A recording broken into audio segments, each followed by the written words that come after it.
sacramento do matrimônio. Por isso o homem deixa sua mãe e seu pai e se une à sua mulher, e eles dois se tornam uma só carne. Gênesis, capítulo 2, versículo 24. O primeiro livro da Bíblia já nos dá uma visão religiosa do matrimônio e sua beleza unitiva e procriativa. Continua o Gênesis. E Deus os abençoou e lhes disse: sejam fecundos, multipliquem-se, encham e submetam a terra, dominem os peixes do mar, as aves do céu e todos os seres vivos que rastejam sobre a terra. Para nós cristãos, este mandato do Senhor tem seu fundamento bíblico, e assim o magistério e a tradição o vê como um bem para a humanidade, pois é este sacramento que está relacionado à vida humana. Todos os outros sacramentos só têm a função na vida de homens e mulheres, e a própria redenção de Cristo só tem sentido, pois é a remissão e absolvição dos homens, seres criados por Deus e coparticipantes nesta criação, e chamados a uma vida de unidade. O livro de Mateus, portanto, eles já não são dois, mas uma só carne. As Sagradas Escrituras elevam esta dignidade da união de homens e mulheres, e nos ensina que o amor de Deus à humanidade é também um amor esponsal, uma núpcias do Criador com as criaturas, de Cristo com a sua Igreja. E no primeiro livro bíblico, vemos este apelo de Deus, e no último, o Apocalipse, as núpcias de Cristo, o Cordeiro com a Igreja. Escreva: felizes os convidados para o banquete do casamento do Cordeiro. E ainda, estas são verdadeiras palavras de Deus. Apocalipse 19, 9. O documento do Concílio Vaticano II, a Gaudium et Spes, vai dizer: a aliança nupcial entre Deus e o seu povo Israel tinha preparado aliança nova e eterna, pela qual o Filho de Deus, encarnando e dando a sua vida, uniu a si, de certo modo, toda a humanidade por ele salva. No Código de Direito Canônico, vai dizer que o pacto matrimonial, pelo qual o homem e a mulher constituem entre si a comunhão íntima de toda a vida, ordenado por sua índole natural ao bem dos cônjuges e à procriação e educação da prole, entre os batizados, foi elevado por Cristo Senhor à dignidade de sacramento. O matrimônio ele não é um simples contrato entre duas pessoas, pois esta união ela está intimamente ligada ao desejo do Criador, e não é um ato meramente humano. Esta vocação ela está ligada à natureza do homem e da mulher. Gaudium et Spes, capítulo 47, versículo 1, nos diz: a salvação da pessoa e da sociedade humana está estreitamente ligada ao bem-estar da comunidade conjugal e familiar. A vida matrimonial não é um bem somente para a Igreja, mas para toda a humanidade. O mundo todo se beneficia a esta dignidade. Ela rege toda a sociedade. O bem para a sociedade é o bem para a vida conjugal e familiar, pois a sociedade é formada por membros de família. Ninguém está presente na sociedade sem ter nascido na união procriativa. É impossível alguém estar vivo, ser uma pessoa vivente, um ser humano, sem ter nascido de uma família, de um homem e de uma mulher, do óvulo de uma mulher e da união do esperma de um homem. É uma união entre seres, sexo masculino e sexo feminino. No Gênesis, no capítulo 3, o versículo 12, vai narrar a desordem causada pelo pecado. O que o pecado gerou no cerne da família que estava ali sendo constituída em Adão e Eva. Neste relato, este pecado ele já vai gerar o primeiro conflito entre o homem e a mulher. Ou seja, não é o ser homem e o ser mulher que geram conflitos. O que gera conflito e o que gerou um conflito foi o pecado. No momento em que Deus descobre o pecado de Adão e Eva, começou-se uma troca de acusações entre os dois. Adão vai dizer, não, foi a mulher que me deu este fruto. E Eva vai afirmar, não, foi a serpente que me enganou. Uma troca de acusações, pois o pecado já estava ali, gerando um conflito entre o ser homem e o ser mulher. O Catecismo da Igreja, no capítulo 1607, diz: segundo a fé, esta desordem que dolorosamente comprovamos não procede na natureza do homem e da mulher, nem da natureza das suas relações, mas do pecado. Ruptura com Deus. O primeiro pecado teve como primeira consequência a ruptura da comunhão original do homem e da mulher. Então o pecado ele gerou uma ruptura de desconfiança. A mulher já desconfia do homem, o homem desconfia da mulher. Há uma ruptura e uma desordem causada pelo pecado. O próprio livro do Gênesis continua ainda dizendo que, mesmo com essa ruptura, Deus não abandona. Deus não abandona Adão e Eva à mercê do pecado. A primeira coisa que Deus faz é túnicas de pele para o homem e a mulher para cobrir a sua nudez. Já é um ato de Deus para ir ao encontro do homem e da sua fraqueza. Continua o Catecismo, no parágrafo seguinte, o 1608.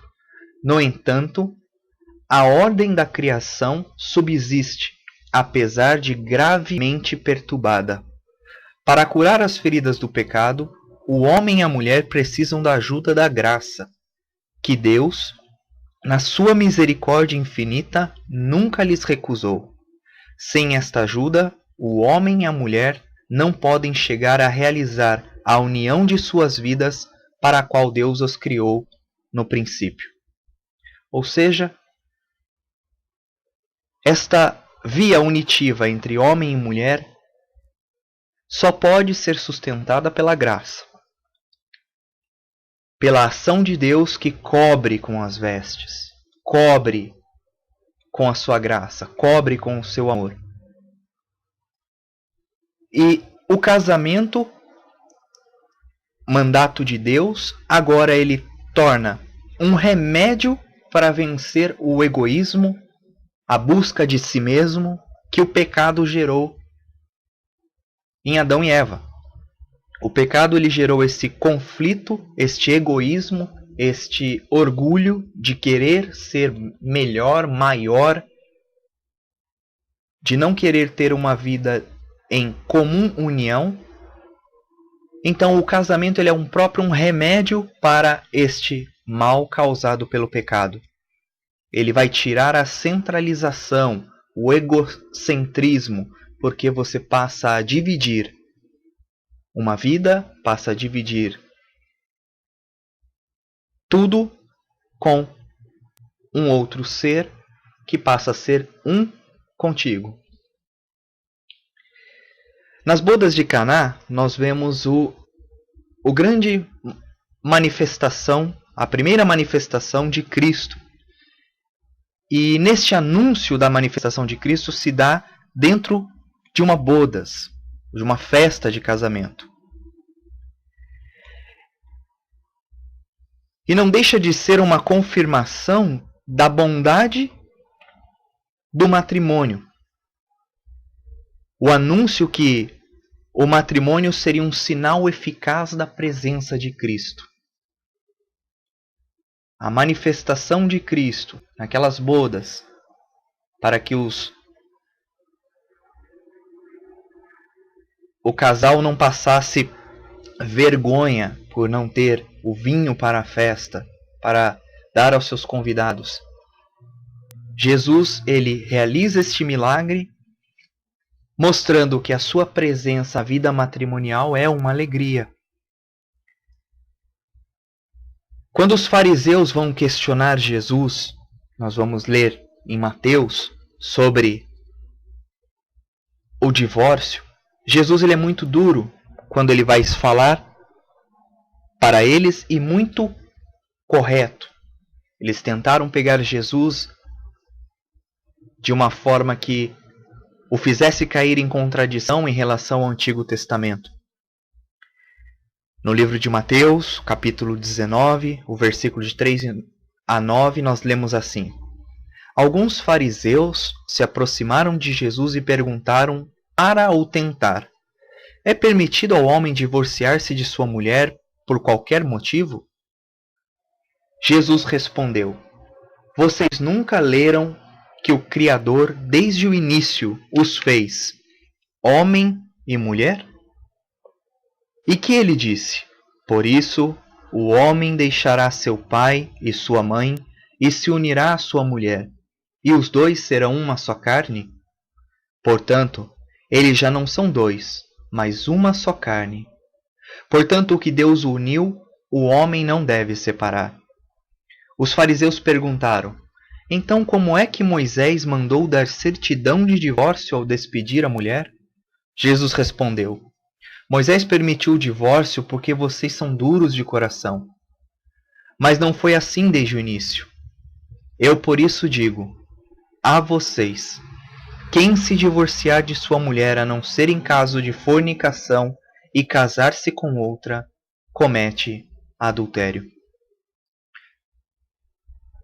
Jesus é muito bíblico, muito direto, e não se permite cair em contradição com o ensinamento de Moisés, a vontade de Deus e o seu ensinamento. Não há uma contradição.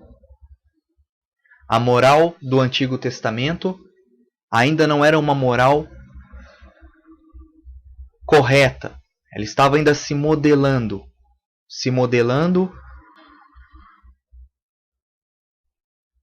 de uma forma até misericordiosa da parte de Deus, aonde permitia-se algumas coisas devido à dureza do coração